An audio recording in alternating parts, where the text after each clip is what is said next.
Hello beautiful souls, and welcome back to Subconscious Food. Today we are going to be talking about relationships. At some point, some which way, somehow, we would have asked ourselves this question: what does a perfect relationship look like?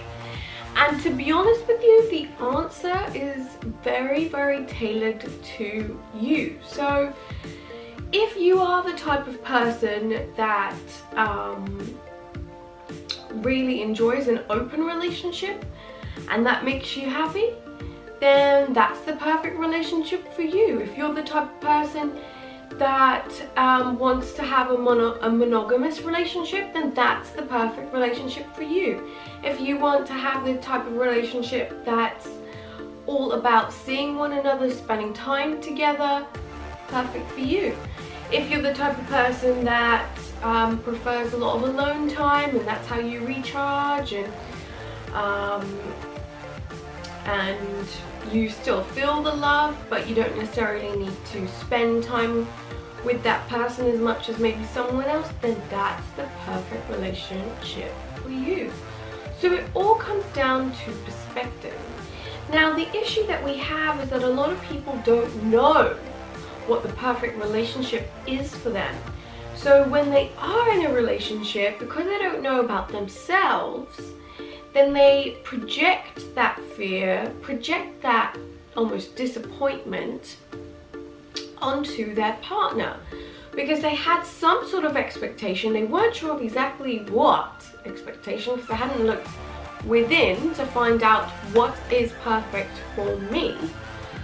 And then they end up just in this position where they are disappointed and they don't feel fulfilled within that relationship, and then they may give up that relationship and move on to someone else and get caught in a cycle and start, believing belief systems about men and women.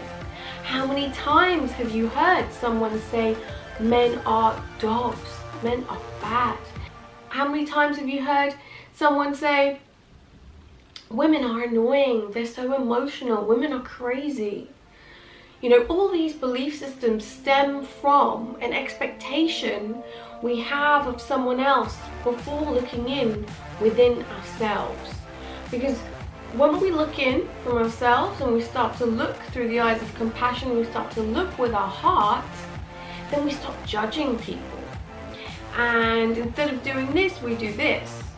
We start pointing at ourselves. What has caused me to feel this way? What memory do I need to heal so that I don't feel this pain anymore? Because that is pretty much what it comes down to every single time, is the pain that we are all feeling and replaying in our subconscious. Go ahead, hit that subscribe button to support me in helping more and more people live happy and fulfilled lives. And of course, hit that bell notification, because we will be doing notification shout outs. So comment down below as well once you have clicked and subscribed, and hit that bell notification.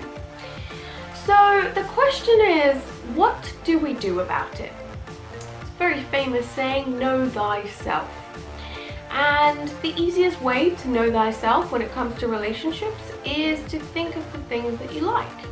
That's always a great place to start. People always want to think about what they don't like, and then they just get themselves into a negative state of mind. So start with this one instead. What do you like about being in a relationship? That's a very good question. Do you like the feeling of being secure? Do you like the feeling of having someone to talk to, so you kind of like that best friend feel? Do you like maybe the sexual side of it? Do you like going out lots and eating yummy food and doing fun activities together? Do you like talking a lot on the phone? Figure it out, okay? Figure out what it is that you like about being in a relationship. And then the next thing to do is kind of look at things that you might want to heal before you go into yourself in a relationship, or if you are already in a relationship, this applies perfectly to you as well. So, for example, let's say you really enjoy the feeling of feeling very secure with someone, feeling very stable with someone, and that brings you a lot of happiness. Now, in order to know thyself, you also need to know what to do in a relationship if that security is compromised. So you can start now by maybe looking at your root chakra. So stability is very important to you. That's something that you need. So instead of thinking, this person needs to give me this, start with yourself first. What do I need from me? I need stability. Okay, so you'll go ahead and you'll do a root chakra meditation, because our root chakra governs our stability in life. It's our grounding chakra. So you'll go ahead, you might chant Lam, or you might look at the color red and imagine that red wheel spinning inside of you.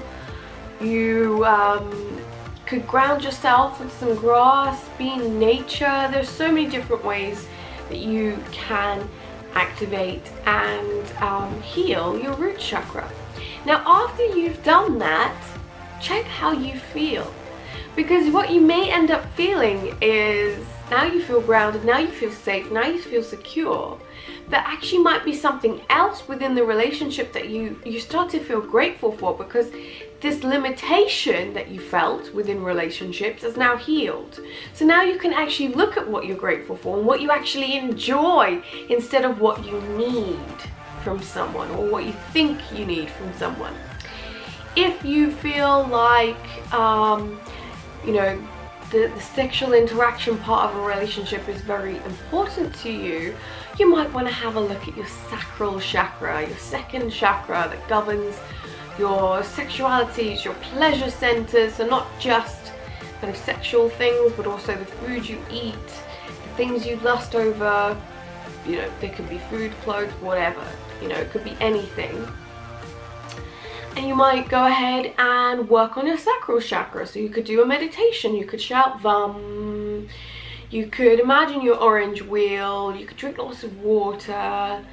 There's so many different things that you can do to heal that part of you. And what you then also might realize is that that's no longer a need for you, because you know you can do it yourself. So you can start to enjoy that aspect. It's not a need anymore, it's something to enjoy and be grateful for. So you start to shift your perspective on relationships by looking at yourself first. It is so powerful.